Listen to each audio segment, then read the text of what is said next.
तो हेलो अस्सलाम वालेकुम guys. Ich heiße auch herzlich willkommen zu meinem ersten video. তো আজকে কথা বলবো এওয়ান নিয়ে, মানে জার্মানি এওয়ান লেভেলের পড়াশোনা নিয়ে. তো অনেকে জানতে চাইছেন যে আপনার এওয়ান কীভাবে শুরু করতে পারেন, বা এওয়ান এটা কীভাবে শিখবেন, বা এর বই কই পাবেন, তারপর এটা শিখতে কতদিন লাগে, এটা এওয়ান লেভেল এক্সাম দেওয়ার জন্য সিট পাবেন কি পাবেন না. তো প্রথমে বলে নিই, কিছু কিছু ভাই আমার কমেন্ট করে বলছে যে আমি কীভাবে এটা শুরু করতে পারি বা কীভাবে শিখবো.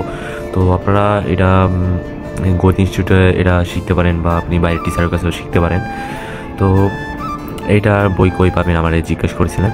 তো এই বইটা আপনারা যে কোনো বুক শপ বা যেমন ঢাকার ভিতরেই থাকে ওইখানেও পাইতে পারেন, বা অনলাইনেও অর্ডার করতে পারেন. তো এটা শিখতে কতদিন সময় লাগে এই বিষয়ে আমাকে বলেছিলেন.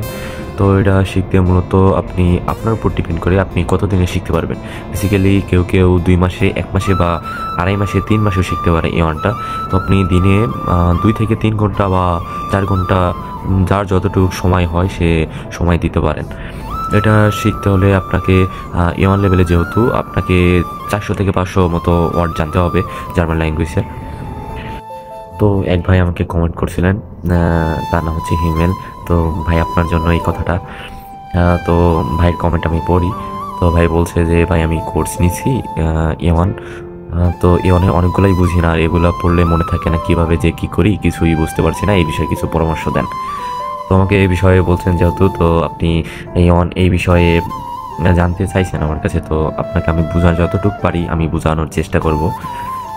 তো এওয়ানটা আমি যেভাবে পড়েছি আমি আপনাকে সেইভাবে বলছি. তো আপনি বই কিনবেন, কেনার পরে যেমন আমি স্ক্রিনে দেখাই দেবো, এই বইটা কিনবেন. তো এই বইটা কেনার পরে আপনি বইটা দেখবেন, দেখার পরে প্রথম থেকে পড়বেন. পড়ার পরে এগুলো আপনি যদি বুঝতে না পারেন আপনি ট্রান্সলেটর ব্যবহার করতে পারেন. এখানে দেখবেন যে কোনটা কীভাবে বুঝলে আপনার কাছে সুবিধা হয়, বা আপনি যে ওয়ার্ডটা পারতেছেন না ওই ওয়ার্ডটা আপনি ট্রান্সলেট করে জানিয়ে নিতে পারেন. তো আপনি আমাকে জিজ্ঞেস করেছিলেন যে আমি প্রত্যেক দিন কত ঘন্টা এর পিছনে সময় দিয়েছি. তো আমি বেসিক্যালি যেহেতু এইচএসসি এখনও দেইনি, আমি দিনে মূলত সকালবেলা 1 ঘন্টা বা 2 ঘন্টা মতো পড়তাম. এরপরে দুপুরের দিকে 2 ঘন্টার মতো পড়তাম দুপুরে আজানের পরে, আর রাত্রিবেলায় 2 ঘন্টা, মোট দেখা গেছে আমার 6 ঘন্টা কভার হয়ে যেত. তো যেহেতু রাত্রে আমার ক্লাস ছিল জার্মান ল্যাঙ্গুয়েজের, এটা আমি গোয়েত ইনস্টিটিউটে পড়তাম. তো এটা ছিল আগে পান্তাপথে. তো এখান থেকে এর শাখাটা বলতে গেলে এর জায়গাটা চেঞ্জ করে তারা কলাবাগানের ওই সাইডে নিচ্ছে. এর মেন লোকেশন আমার ঠিক জানা নেই, হয়তো 1205 কলাবাগানের ওইদিকে হতে পারে. তো আপনার ম্যাপে বা গুগল ম্যাপে সার্চ করে দেখতে পারেন. এখন আপনার কাছে সময় যদি বেশি না হয়, আপনি দিনে 3 ঘন্টা বা 4 ঘন্টা পড়তে পারেন. এটা আপনার উপর ডিপেন্ড করে. আপনি